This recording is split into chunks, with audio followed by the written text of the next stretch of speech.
Dari kakak, perkenalkan nama kakak Syifa Laziza, bisa adik-adik panggil Kak Syifa ya. Halo Kak Syifa. Baik, selanjutnya adik-adik yang perkenalan. Dimulai dari adik yang sebelah kiri.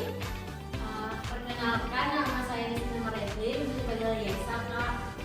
Perkenalkan, nama saya Terminta Ladra Tambar, bisa dipanggil Nita, Kak. Perkenalkan, nama saya Nisna Maredin, bisa dipanggil Yesa, Kak. Perkenalkan, nama saya Terminta Ladra Tambar, bisa dipanggil Nita, Kak. Perkenalkan, nama saya Nabila Kayani, bisa dipanggil Bila, Kak. Perkenalkan, nama saya Eka Hati, bisa dipanggil Ibu, Kak. Perkenalkan, nama saya Nina Karna Butaian, bisa dipanggil Nia, Kak. Perkenalkan, nama saya Jadi Nanta, bisa dipanggil Dia, Kak. Perkenalkan, nama saya Najwa Bersyarti, bisa dipanggil Najwa, Kak. Baik, selanjutnya kakak bakalan jelasin sama adik-adik semua keempat dari bagian ini. Yang pertama ada vocabulary, ada speaking, ada reading and writing, ada listening. Nah, jadi adik-adik belum tahu pastikan apa itu vocabulary, speaking, reading, dan listening? Belum. Baik, bakalan kakak jelasin sama adik-adik. Yang vocabulary ini adik-adik tuh dapat mengidentifikasi, menyebutkan nama-nama benda sehari-hari seperti nama anggota keluarga, hewan, sayuran, buah, dan warna. Terus di vocabulary ini juga adik-adik dapat menggunakan angka dari 1 sampai 20. Jadi adik-adik bisa menghafal. Baik, selanjutnya ada listening. Jadi adik-adik itu bisa mengikuti arahan kakak secara sederhana terus diberikan dalam bentuk bahasa Inggris. Jadi adik-adik nanti bisa dengerin kakak dalam berbahasa Inggris dan adik juga bisa menjawab pertanyaan kakak dalam menggunakan bahasa Inggris. Dan adik-adik juga dapat mengidentifikasi benda-benda atau deskripsi singkat yang adik-adik dengar. Kalau speaking, adik-adik itu bisa memperkenalkan diri seperti tadi, tapi menggunakan bahasa Inggris.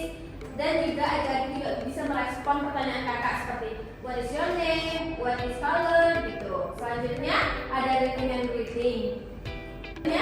Ada reading and writing. Jadi adik-adik itu dapat mengenali huruf-huruf alfabet dari A, B, C, D, E, F, G. Dan adik-adik juga mampu membaca kata per kata. Selanjutnya ada the benefits and objective.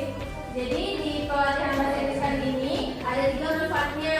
Jadi adik-adik dapat meningkatkan keterampilan komunikasi dalam berbahasa Inggris dan listening, speaking, reading, and writing. Yang kedua, adik-adik dapat menambah rasa percaya diri dan memperluas kosakata untuk kebutuhan akademik atau profesional. Yang ketiga, adik-adik bisa nanti mempersiapkan diri untuk di masa depan dalam bidang pendidikan, pekerjaan, dan interaksi internasional ya. Oke, Kak.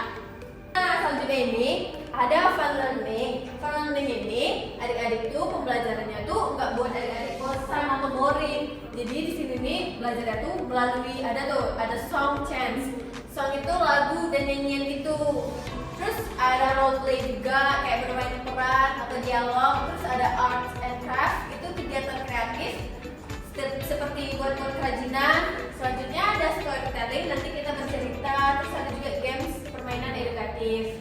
Nah, jadi supaya adik-adik gak bosan, jadi nanti kakak siapkan fun learning-nya. Nah, jadi kesimpulan kita untuk belajar bahasa Inggris ini itu tuh supaya adik-adik nanti di masa depan gampang menggunakan bahasa Inggris. Jadi adik-adik juga malu lagi dan enggak merasa enggak percaya diri lagi. Dan adik-adik juga bisa menguasai bahasa Inggris dengan sempurna. Nah, selanjutnya kakak mau ngasih adik-adik semua latihan ke depan ya. Iya, Kak. Jadi di sini kakak bakalan kasih satu, karena kita baru, jadi materinya tentang part of body, yaitu masuk dalam kategori vocabulary. Yang pertama, ini adik-adik tahu apa tidak? Rambut. Ini rambut, ini kepala ya. Ini bahasa Inggrisnya kepala ada yang tahu? Belum.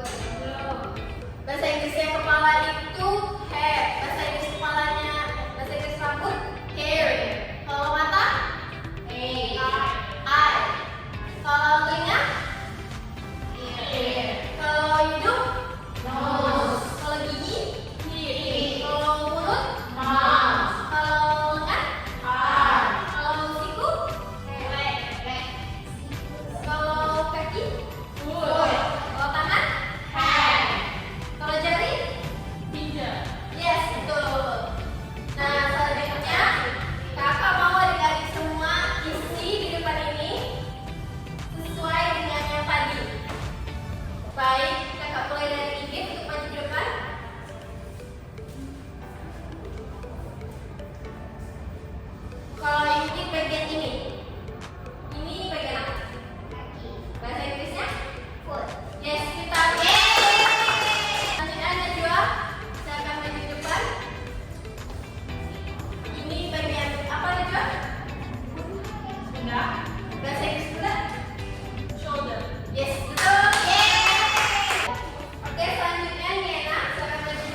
hafal 20 nama-nama hewan dalam menggunakan bahasa Inggris ya.